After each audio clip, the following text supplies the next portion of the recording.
मैं स्वामी जी ऐसे ही पूछ रही थी। मैं क्या आपको बोलूं, मतलब बोलने भी नहीं आ रहा है ऐसे। हम्म, जो जो भी अभी हो रहा है बहुत कुछ, मतलब कुछ घट रहा है, कुछ हो रहा है, जो भी मैं क्या बोलूंगी आपको। तो हम्म, आपको, आप जो बोलते हो वो सब चीज मतलब पहचान में थोड़ा थोड़ा आ रहा है ऐसे टाइप का। हम्म, मतलब मतलब हाँ, आप जो जो चीज बोलते हो ना कि मतलब लास्ट टाइम में मिटना होगा, और मैं फिर नहीं बोल पा रही हूँ आपको, मतलब क्या बोलूं। हम्म, मतलब सहज हो जाना, और कोई चीज कोई से सामने वाला हमको गाली दे करे या कुछ भी टेंशन वाला मूड हो, कुछ भी हो, तो मैं वो रिएक्ट नहीं होता अभी आजकल थोड़ा। हम्म, जैसे आशीष कुछ बोले तो मैं पहले कितना गुस्सा हो जाती थी, कोई भी अगर गुरु का काम है वो जो भी। हम्म, तो ऐसे नहीं कि पूरा वो खत्म हो गया, मैं बोल नहीं सकती, लेकिन कोई कोई जगह में खेल की तरह देख रही हूँ, हंसी आ रहा है। हम्म, और कोई कोई जगह में रिएक्ट भी हो रहा है, ऐसे नहीं कि नहीं हो रहा है। हम्म, तो क्या है ये, मतलब अभी मैं तो जानना भी नहीं चाहूंगी, लेकिन इसलिए मैं इस बार आपको क्वेश्चन भी पूछी थी कि ये जो बोलते हैं कि आध्यात्म का ज्ञान, जो भी संबोधि या समाधि या जो भी बोलते हैं, जो भी चीज, ये क्या खुद का रूपांतरण होना ही है क्या? खुद का रूपांतरण नहीं बोल सकते, उसको खुद का निखरना बोलते हैं। मतलब जो तुम हो वो उभर कर बाहर आ जाता है, और जो तुम नहीं हो वो विदा हो जाता है। जो नहीं है, हम जो इतना मतलब जन्मों से जो भी ऐसे बोलिए कि जब से हम जान रहे कि पढ़ रहे सुन रहे कि आप अहंकार और मन को अपना मान बैठे थे और सत्य मान बैठे अब थे। बस वो विदा हो जाता है जो नहीं तो था। तो विदा हो जाता है। हम्म, और वो मतलब ये जो सहज सहज जो भी अवस्था है, हम्म, और एक्सपेक्टेशन दूसरा से नहीं रहता, और सहज स्वाभाविक, मतलब मैं बता नहीं पा रही हूँ आपको, वो होता है फील अंदर में हम्म। कि मैं फिर दूसरे को दिखाना करना बहुत सारा चीज ये सब, जो क्या बोलते हैं उसको, फॉर्मेलिटी या कुछ भी ना, वो सब चीज चला जाता नहीं। हाँ, मतलब कंडीशनिंग सारी खत्म हो जाती है, क्योंकि जिसके लिए तुम कर रहे थे ना वो विदा हो जाता है अहंकार। और अहंकार जिसका विदा हो गया वो सहज हो जाता है। उससे सब घटनाएं घट रही है, लेकिन वो घटने को बदलने के चक्कर में नहीं पड़ता है। बदलने के चक्कर में मन पड़ता है, अहंकार पड़ता है। वो गया तो अब कैसे बदलेगा वो, क्योंकि उसको कुछ चाहिए ही नहीं, उसको कुछ पाना ही नहीं है, वो परम तृप्ति में है, कहीं पहुंचना नहीं है। अब वो बदलेगा क्यों कोई घटना को, चाहेगा क्योंकि ऐसा नहीं ऐसा हो जाए। तो वो अपने तरफ से उसकी सारी मांगे गिर जाती है, और जिसकी मांगे नहीं है वो सहज हो जाता है। फिर वो हर हर परिस्थिति के लिए राजी हो जाता है। तो वो सहजता अपने आप छा जाती है, मतलब जीवन काल में। बुद्ध भी जिए 40 साल बुद्धत्व के बाद, लेकिन वो 40 साल सहजता में जिए। जी जी। बुद्ध ने अपने तरफ से कोई प्रयत्न नहीं किया कि मैं आने वाला पल बदल दूं। तो बदलना सब गया।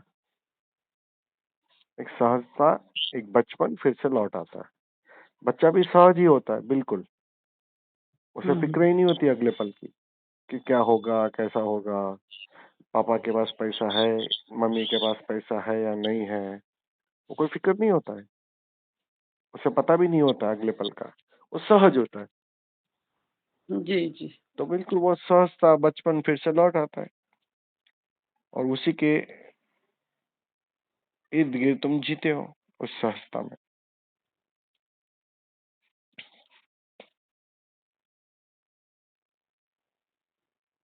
तो सहज होना तो कोई उपलब्धि नहीं है, वो तो थे ही, जो उप, इकट्ठा कर लिए थे वो कूड़ा कचरा, उसी को ही जो भी विधि जो भी करके साफ सफाई किए, या गुरु उपलब्धि के सानिध्य में।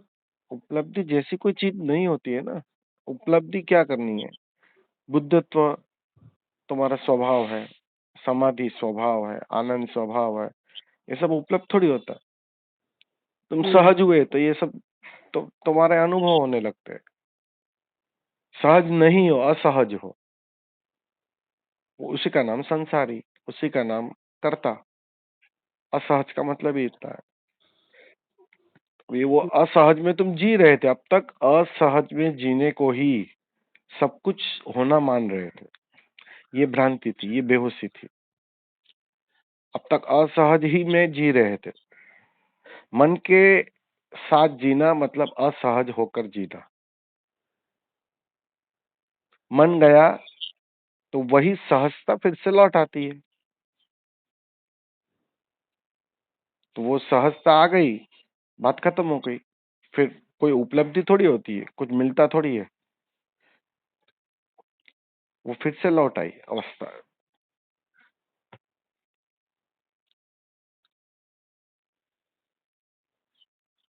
समझ में आ रहा है ना? जी।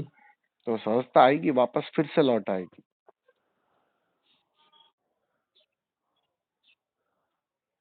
इसलिए तो उस सहजता में किसी बुद्ध को जांचना परखना बाहर से कठिन हो जाता है। यदि ऐसा नियम होता कि सारे बुद्धों को सिंग निकल आते हैं सर पे, तो बात साफ हो जाती कि सारे बुद्धों को सिंग निकल ही जाते। लेकिन ऐसा कुछ नहीं होता है। वो फिर से मतलब मतलब कुछ अनूठा होता तो तुम पकड़ लेते थे उसको। अपना हिसाब से पकड़ लेते, लेकिन तुम बाहर से वहाँ भी पकड़ सकते थे बुद्ध को कि भाई देखो ये ऐसी ऐसी बात है, तो पक्का ये बुद्ध है। लेकिन हम्म, ऐसा कोई नियम ही नहीं है। वो बिल्कुल सहज होता था, हो जाता है, सरल हो जाता है, बच्चे जैसा हो जाता है। अब ऐसे व्यक्तित्व को बाहर से जांचना परखना कठिन है, असंभव है। इसलिए बुद्धों को तुम बाहर से नहीं परख सकते हो, उपाय नहीं है कोई। तो मतलब आप जब वो उसकी किसी को पाओगे।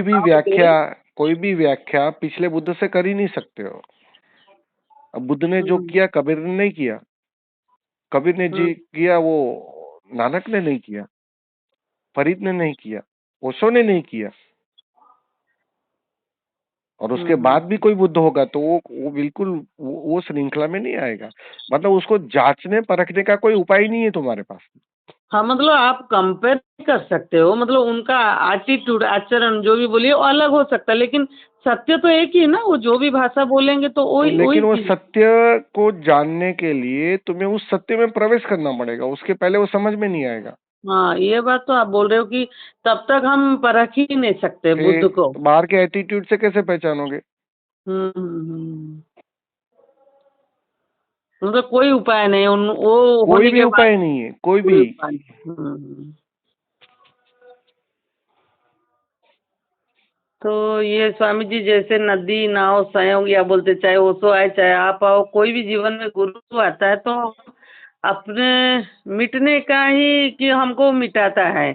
आप जैसे बोलते कि आप गड्ढा हो जाते तो अस्तित्व का नियम है कि तुम्हारे तरफ वो बहेगा, हम्म। लेकिन पहले तुमको गड्ढा होना है। हाँ, तो तो ऐसे ही बोलते मिटाने हो के ना। लिए तो आता है ना, और क्या काम है उनको? और कोई देखो, बात समझो, गुरु तुम्हें कुछ दिलाने लिए, कुछ और इकट्ठा करने लिए नहीं आता है। जी जी। वो तुम्हें मन के पार ले जाना चाहता है, क्योंकि वो चला गया है मन के पार। और जो चला गया है, जिसका अपना अनुभव है, जो जी रहा है उस आनंद में, तो वो चाहता है कि बिल्कुल मेरे जैसे सब हो जाए। तो वो डेफिनेटली वो कैसे, उनको उतना तो हो सही पक्का। इसलिए तो हम उसे बुद्ध कहते, जागा हुआ कहते।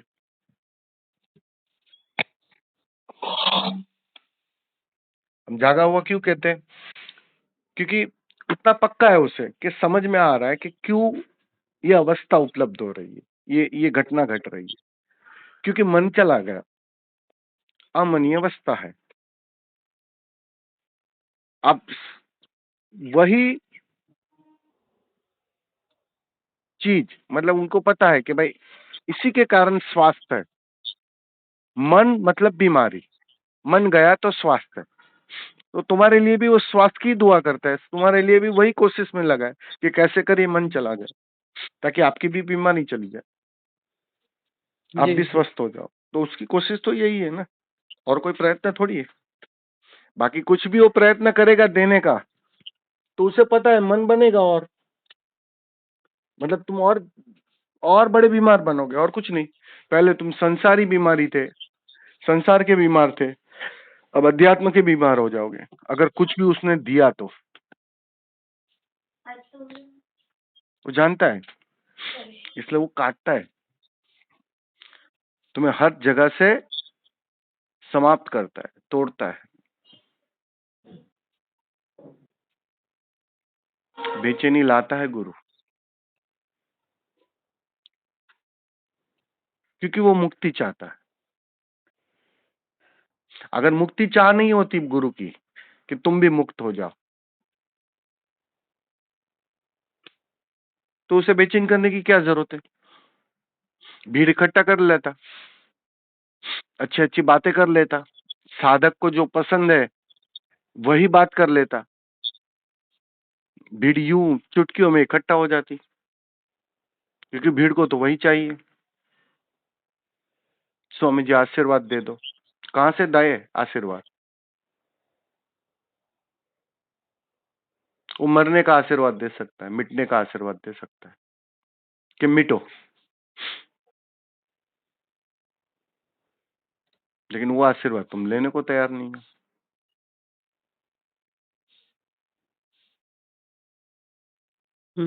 वो समझ भी स्वामी जी नहीं आता है ना। अभी जैसे ना मैं ओशो को सुन रही थी बहुत पहले, बहुत तो उनको तो घंटों घंटों सुनती थी, लेकिन ओशो नहीं कि नहीं बोले हैं, मेरा वो समझ नहीं आता ना कि वो बोल रहे कि मिटो मरो। ये नहीं कि हम जो भी कर रहे, चाहे ध्यान कर रहे, चाहे प्रेम में है, चाहे उनका भाव में, तो मिट ही रहे, हर पल मिट ही हाँ, रहे। वही तो काम। लेकिन लेकिन वो नहीं जानते थे कि ये मिटने का काम हो रहा है। हमको तो वही लग रहा था कि कुछ वही मिलने तो मैं का काम। बोल रहा हूँ ना, तुम उपलब्धि के अर्थों में देखते हो, तुम प्रेम मतलब कुछ मिल रहा है ऐसा तुम्हें लगता है। हाँ, प्रेम उस में तुम समय मिट तो। रहे हो, प्रेम का हाँ। अर्थ ही उतना है कि तुम मिट रहे हो, और जो तुम मिट रहे हो तो वो जो सुगंध उठ रही है ना, उसी जी का जी। नाम प्रेम है। वो हम्म पड़ोसी को भी मिलना शुरू हो जाती है सुगंध। हम्म। आप समझ रहे हो? हाँ, आपको, आपका मन नहीं है, आप सबको प्रेम कर रहे हो, आपसे कुछ प्रेम ही आ रहा, तो सबको मिलेगा ही। आपको किसी को भी पकड़ना, कोई चीज आपको छूता नहीं, नहीं, जैसे। वो मिलेगा की जो भाषा है ना, हम्म वो गलत है। मैं ये कहना चाह रहा हूँ, मिलता नहीं है, कुछ खोता है, हम्म कुछ कम होता है। अब वो कुछ कम होता है, वह भी मन को नागवार है, मतलब वो भी मन को अच्छा नहीं लगता है। अरे ये क्या बात हुई, इतने साल ध्यान करके कुछ कम हो जाएगा, हम्म। तो मन को वो अच्छा नहीं लगता है, तो मन उस भाषा में जाता ही नहीं। मन तो उपलब्धि के भाषाओं में जाता है, तो मिलेगा, प्रेम मिलेगा, आनंद मिलेगा, परमात्मा मिलेगा। कैसे मिल सकता है?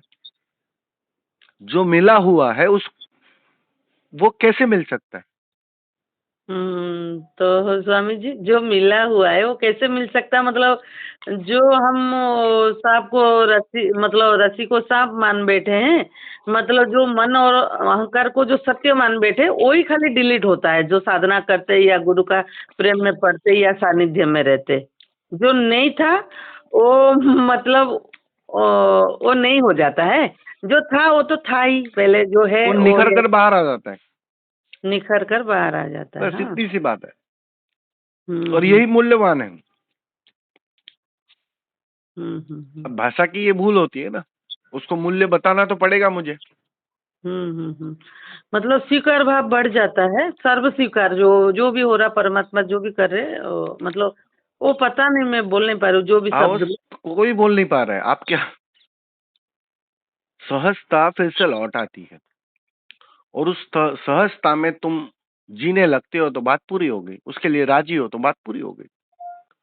लेकिन मन होता है तब तक असहज जीने की तीव्र आकांक्षा होती है।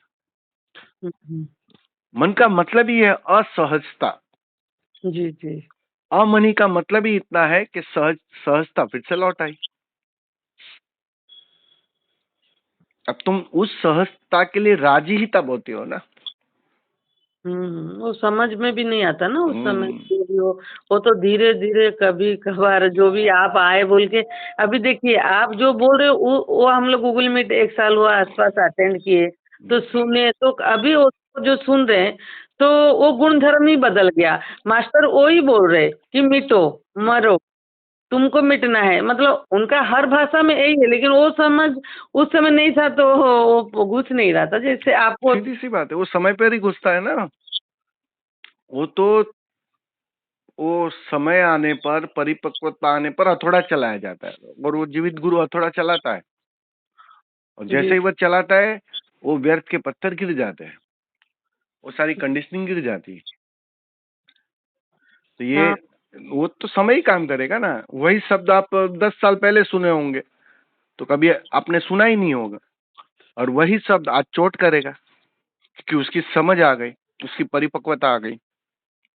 ये 10 जी। साल ने वही तो काम किया ना, तुम्हें परिपक्व किया।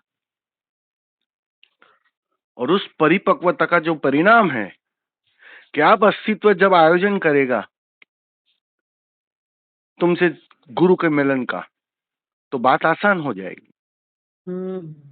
आसान तो सच में कर अब दिया। सोचो जरा, अगर ओशो भी मिल गए होते 10 साल पहले तो भी तुम चूक जाते थे। आप वो समझ रहे मैं क्या बोल रहा हूँ? तैयारी नहीं हुआ था तैयारी वो। नहीं थी ना। हम्म। वो किसी कुतूहलवश तुम जुड़ जाते थे, ओशो हम्म। ओशो कर लेते थे, थोड़ा नाच लेते थे ठीक से, लेकिन वो इकट्ठा करने की, बड़ा होने की, भरने की, वो आदत थोड़ी जाती। वो आदत तो टूटी है इन 10 सालों में, थोड़ा थोड़ा करके। समझ में आ रहा है? जी जी। तो वो 10 साल का परिणाम हुआ है कि वो 10 साल के परिणाम में वो धीरे धीरे मांग गिरने लगी, कमजोर होने लगी, टूट गई। अब जितनी मांग गई उतना मन गया। अब वो जो आखिरी हथौड़ा चलाना था कि अब बात आसान है, मतलब फल बिल्कुल पक गया है, तब ये जो आखिरी हथौड़ा चलता है ना जीवित के माध्यम से, वो सीधा चोट कर जाता है, क्योंकि वो परिपक्वता भी है। यहां से शब्द अस्तित्वगत निकलते हैं। फिर आप जो बोल रहे हो कि एक समय गुरु भी व्यर्थ हो जाता है, वो तो गुरु पाँव हटा देगा, ये तो शब्द बोलना पड़ता है। वो हटाएगा क्या, ये छूटेगा क्या? वो समझ ही तो वो ये हो जाता है, मतलब क्या बोलेंगे कि वो ना वो हटता ना ये छूटता, मतलब वो आ ही जाता है समझ पकड़ गिर की। जाती है ना, गुरु की भी पकड़ पकड़ हो गिरे, जाती है, कंडीशनिंग हो पकड़, जाती है। हाँ, पकड़ गिर जाते हैं, हम्म। लेकिन गुरु व्यर्थ हो जाता है कि वो पाँव हटा देगा, वो सब नहीं। वो समझ आ जाता है कि वो अभाव आता है, वो भाव कि कैसे क्या मिल गया, मतलब वो आश्चर्य लगता है कि मुझे जैसे अभी का मैं जो फीलिंग बता रही हूँ कि मैं कभी कभी ऐसे भाव आ जाता है, क्या स्वामी जी क्या दे दिया, और मैं क्या इतना, मतलब सच में मैं भाग्यवान हूँ कि मुझे समय रहते सदगुरु मिल गए, ऐसे टाइप का। ठीक है, मिले ही हुए थे, लेकिन वो परिपक्वता नहीं था, तो मैं समझ नहीं पा रही थी। और आप मिल गए तो एक समय ही मैं बोलूँगी कि रहते मिल गए, भले वो 40 साल ऊपर हो गया, लेकिन इतना भी समझ आ जाना कि व्यर्थ जो है व्यर्थ दिखाई देना, जो सार्थक है वो मतलब बता नहीं पा रही हूँ कि वो मांग सब गिर जाना, वो भी बड़ा मुश्किल है ना। मांग का गिरना भी। वही तो अटकायत होती है ना। इतना हम अच्छी अच्छी मांगों से छूट नहीं पाते, बुरी मांगों से तो सब कुछ छूट जाता है। अच्छी मांग परेशान करती है। हम्म। ये लोग ये जो अटके हुए हैं, मैंने देखा है संसारी उतना नहीं अटकता है, हम्म। संसारी तो भटकता है बेहोशी के कारण। जी जी। लेकिन थोड़ा थोड़ा होश बढ़ने लगता है ना, हम्म। तब जाने अनजाने अध्यात्म बेचैन करने लगता है, और उस अध्यात्म में साधक इतना मशगूल हो जाता है, उतना एकाकी हो जाता है, तो वहां से फिर वो उसको पता ही नहीं होता है कि मैं यहां क्यों हूं। समझ में आ रहा है? हम्म। इस मुकाम पर मैं क्यों हूं। भूल जाता है। वो एक कहते हैं ना, नशा छा जाता है। अध्यात्म का भी अपना नशा होता है, वो तो बहुत डेंजर वाला होता है बहुत और नहीं। डेंजर वाला नशा होता है, क्योंकि वो नशे की तरह दिखाई नहीं पड़ता। उसे तो लगता है बिल्कुल मैं सत्य के रास्ते पर हूँ, गुरु के रास्ते पर हूँ, गुरु ने जो कहा वो मैं कर रहा हूँ, वही मेरी जीवनचर्या है। उसको वो दिखना कठिन हो जाता। तो उस बेहोशी को चोट कौन पहुंचा सकता है? कोई जागा हुआ पहुंचा सकता है, जीवित पहुंचा सकता है।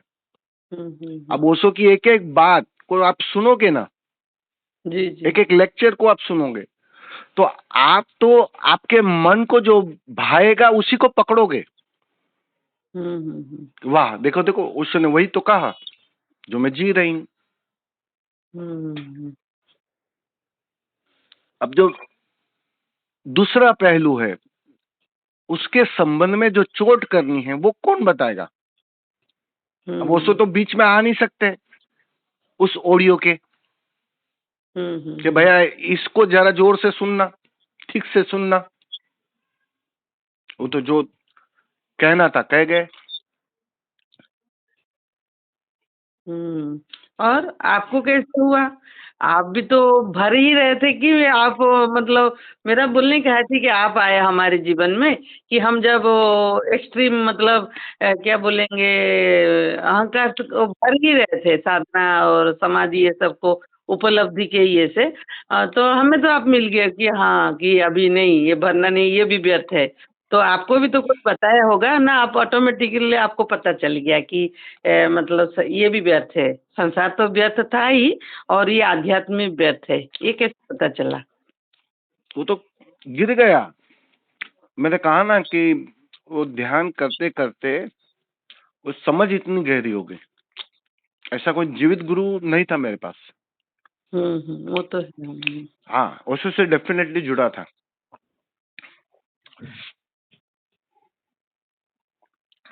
सभी के प्रेम में था, तो वो हिसाब से सबसे कनेक्टिविटी थी। लेकिन वो जो आप बता रहे हो कि कैसे गिरा, वो सहजता में गिर गया, क्योंकि वो सहजता स्वभाव मेरा था पहले से, वो स्वीकार स्वभाव था पहले से मेरा। तो मेरी जो पुरानी आदत थी ना, वो पुरानी आदत काम आ गई, वो रंग ले आई। मेरे लिए बात आसान हो गई थोड़ी। जी जी। अगर वो आदत नहीं होती तो थोड़ा कठिन था मेरे लिए भी। आप समझे? थोड़ा मुझे भटकना पड़ता था। और मतलब तर्क आपका नहीं था कोई चीज में, मतलब हाँ, तर्क नहीं था, भाव से, हाँ। सहज स्वीकार था। तो जो सहज स्वीकार था ना, वो काम कर गया, वो आदत काम कर गई। मैं पहले भी सहजता में जी रहा था, और उसमें मुझे उस टाइम तो पता नहीं था कि अध्यात्म में सहजता का इतना मूल्य होता है। जी जी। आप समझ रहे हो? पता होगा पिछले जन्म में की होगी कुछ यात्रा, लेकिन इस बार तो पता ना था। अध्यात्म में मैं जाऊंगा वो भी पता ना था, यात्रा करूंगा वो भी पता ना था। मंजिल तो बहुत दूर की बात है। तो वो सहजता का जो गहरी आदत थी ना, मतलब वो कहते हैं ना, एक बूस्टर लग गया, मतलब आसानी से हो गई बात। जी।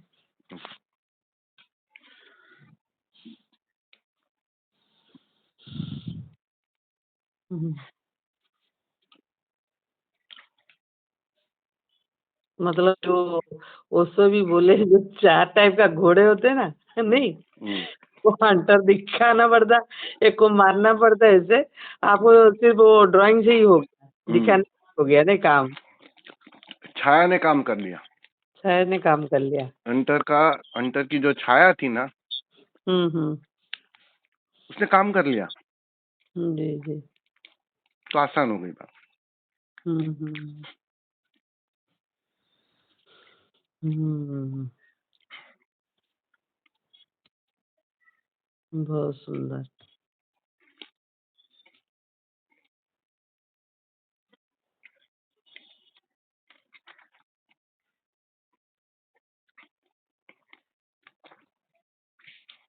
यही पूछना ही था कि जो भी हो बेचैनी पहले से कम हुआ है और गुरु का काम है, वो जो भी थोड़ा माँग था, तो पूरा तो मैं नहीं बोलूँगी अभी, मेरे को भी पता नहीं और आपको तो अच्छे से पता ही होगा ले बेचैनी कम नहीं होती है। बेचैनी को जो अनुभव कर पा रहा है ना मन, हुँ, हुँ। वो खो जाता है। वो कुछ मात्रा में खो गया, ऐसा कहो। भाषा में यही सत्य है। जी, जी, जी।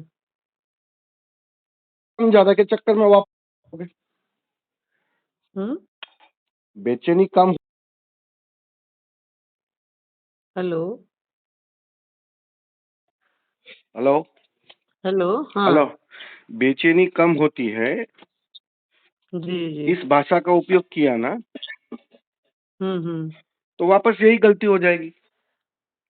तुम कम ज़्यादा के चक्कर में पड़ोगे। नहीं, कम नहीं, जैसे ना कोई भी चीज़ का बेचैनी रि कम नहीं होती है, पहले समझ लो इस बात को। हुँ, हुँ, हुँ, हुँ। तुम्हें लगता है देखो पहले से कुछ कम हो गया बेचैनी, हाँ, बराबर मैं ना? अभी तो कि आपने हाँ, बताया वही बात।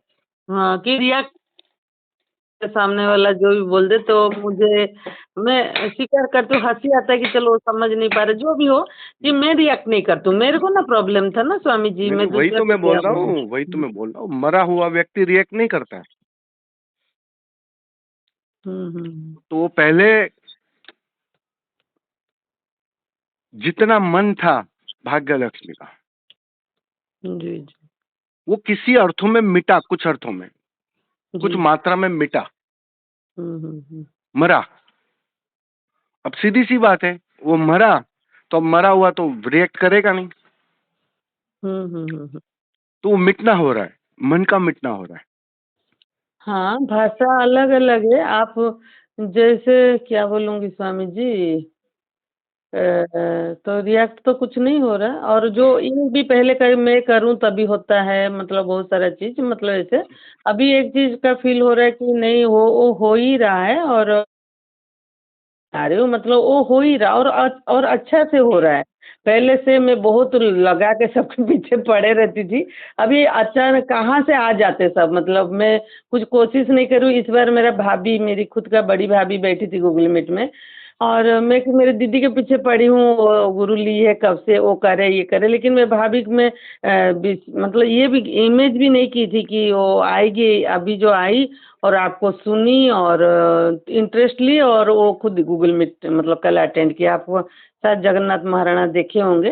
तो वो ऐसे मेरे को आश्चर्य लग रहा है कि मैं किसी को बोलती हूँ और वो हुआ नहीं कभी भी और मैं सोची नहीं थी किसी और वो हो जा रहा मतलब ऐसे टाइप का बहुत सारा चीज़ पहले भी ऐसे ही हो रहा था।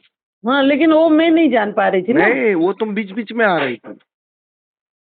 हुँ, हुँ। वो तुम बीच-बीच में आ रही थी ना। हुँ, तुम्हें हुँ। लगता था मैं कर लूँ, तब होगा, हाँ, हाँ, ये हाँ। भ्रांति थी। फिर कई बार हो जाता था, तो तुम्हें और भ्रांति मजबूत हो जाती। देखा मैंने कोशिश की तभी तो हुआ ना कुछ। हुँ, हुँ, ये तो है ही। ये तो बोलने बिना का कोशिश से थोड़ी होता है कुछ। हाँ, हाँ। तो ये सब भ्रांतियाँ खड़ी हो जाती है। हाँ, लेकिन स्वामी जी जो बोलते हैं तुम 1 पाँव निकालो तो वहाँ से 1000 पाँव निकलता है, जो भी शब्द है ना पहले। वही तो मैं बोला, वो अपने आप होता है, हाँ, हाँ, वो हाँ। कोशिश से नहीं होता है। हुँ, हुँ, हुँ।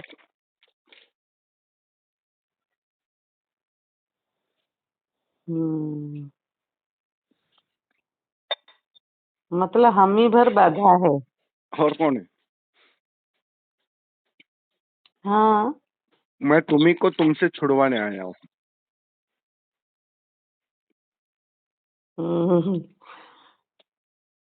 वो तो अभी थोड़ा-थोड़ा समझ में आ रहा है हुँ, कि आप क्या कर रहे हो और आपसे क्या हो रहा है, क्या कर रहा है। सच में ये तो पल्ले नहीं पड़ रहा था कुछ भी। हुँ।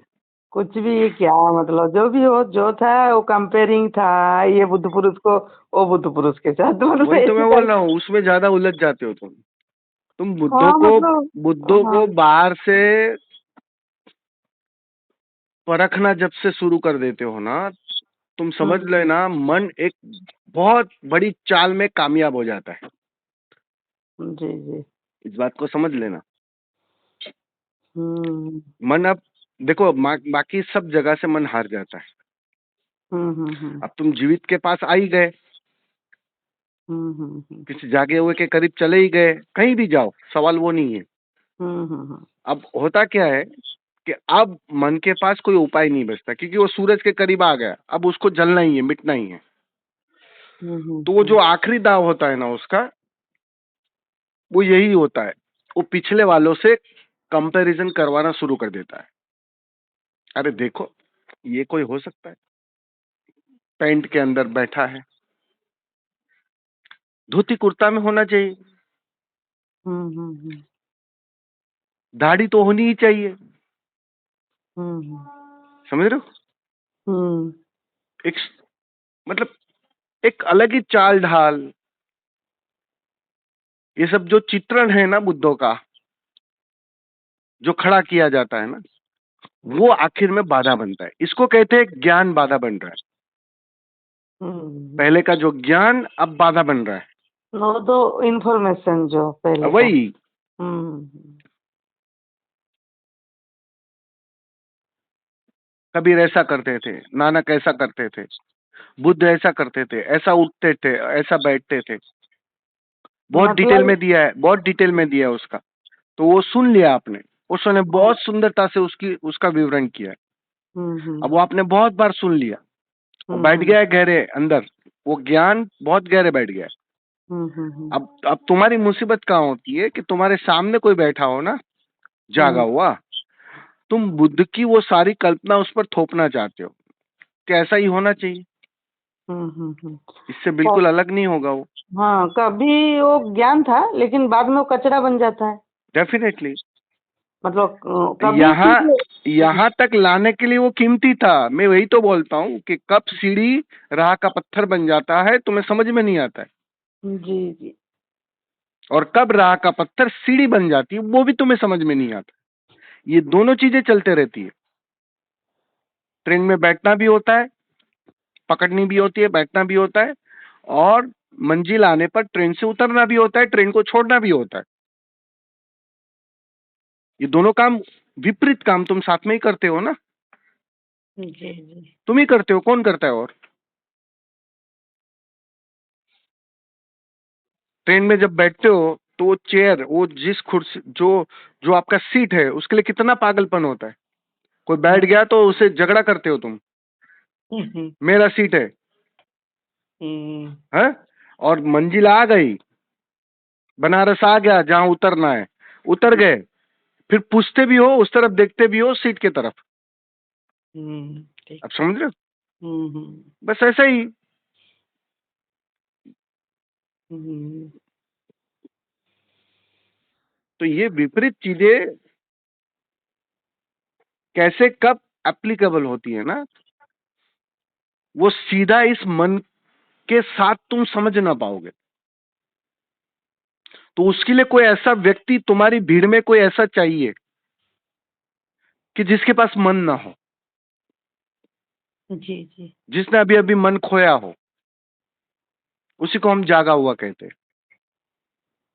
वो बता सकता है कि भैया देखना, ये जो छोड़ना है ना, ये जो मंजिल पर उतरना है ना, वो बहुत कीमती है, क्योंकि उसे पता है यहां तुम अब ट्रेन छोड़ना नहीं चाहते हो। तो वो चीज इंगित करने वाला, वो चीज बताने वाला, वो कोई बिल्कुल तुम्हारे जैसा, लेकिन बिल्कुल जागा हुआ अमनी अवस्था में व्यक्ति ही तुम्हें बता सकता है, इंगित कर सकता है। वो जरूरी है, इसलिए मूल्य है जीवित का। वरना जरूरत ही नहीं किसी की। मैं तो बोलता हूँ किसी बुद्धों की जरूरत ही नहीं है, उसने तो पूरा कह दिया, सब कुछ कह दिया, सभी संतों के बारे में कह दिया, और इतनी डिटेल में, इतनी समझदारी से, इतनी मतलब पॉइंट टू पॉइंट बात, मूल्यवान मतलब सार, सारे शास्त्रों का जो निचोड़ करके जो इत्तर निकला है ना, इत्तर, वो इत्तर तुम्हारे सामने रख दिया है ओशो ने तो। हर एक शास्त्र का वो इतर रख दिया है। गीता तो गीता को संक्षेप में जो मूलभूत बात है तुम्हारे सामने परोस दी है उन्होंने। फिर भी क्यों हर बार बोलते छोड़ना मत, जहां कहीं भी खिला हुआ फूल हो। मतलब वो शायद ये सबसे मैक्सिमम चांस है कि आदमी भर सकता है, मतलब मिट नहीं सकता शायद। हाँ, ज्ञानी हो सकता है। हम्म ये ओशो के पास ज्ञानियों की भीड़ इकट्ठा हो गई है।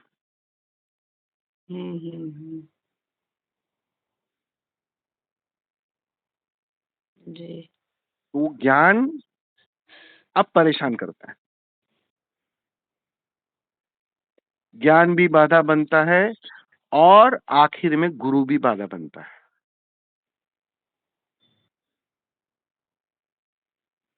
इन सब के पार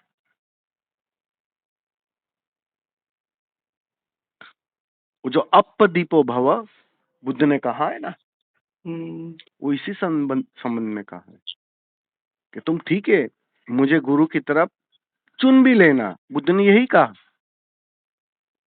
लेकिन आखिर में तो अपदीपो भव, वो छलांग तो तुम्हें ही लगानी पड़ेगी, वहां तो मैं भी साथ ना आऊंगा। उस किनारे तक मैं सहायता कर सकता हूं, तुम्हें साथ दे सकता हूं, तुम्हें उंगली थामकर उस किनारे तक, उस चोटी तक मैं ले जा सकता हूं। लेकिन अब उस छलांग में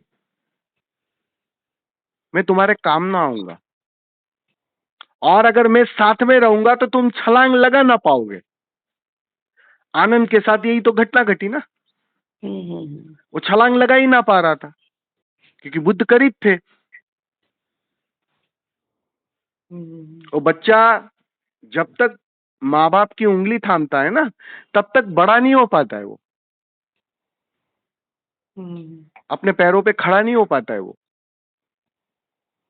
तो माँ बाप भी करते हैं ना कि अब उंगली उसकी छुड़वाओ, तभी वो अपने पैर पर चल पाएगा। जिस दिन गुरु को दिखता है कि अब ये उंगली से उसके लिए बाधा बन रही है, उसकी यात्रा में बाधा बन रही है, उसकी छलांग में बाधा बन रही है, उस दिन वो उंगली खींच लेता है पीछे। तुम्हें बिल्कुल अकेला छोड़ देता है। और जिस दिन बिल्कुल अकेले के लिए तुम राजी हो जाते हो ना, बस छलांग हट जाती है, बात बन जाती है। ये है असली बात। लेकिन तब तक ये उंगली भी कीमती है, ये सहारा भी कीमती है। यहां वहां नहीं भटकने की संभावना हो जाती है, वरना तुम भटक सकते हो। अब जब उंगली थाम ली है, गुरु की उंगली थाम ली है, आसान हो जाती है बात। जी। तो हो जाता है अपने से।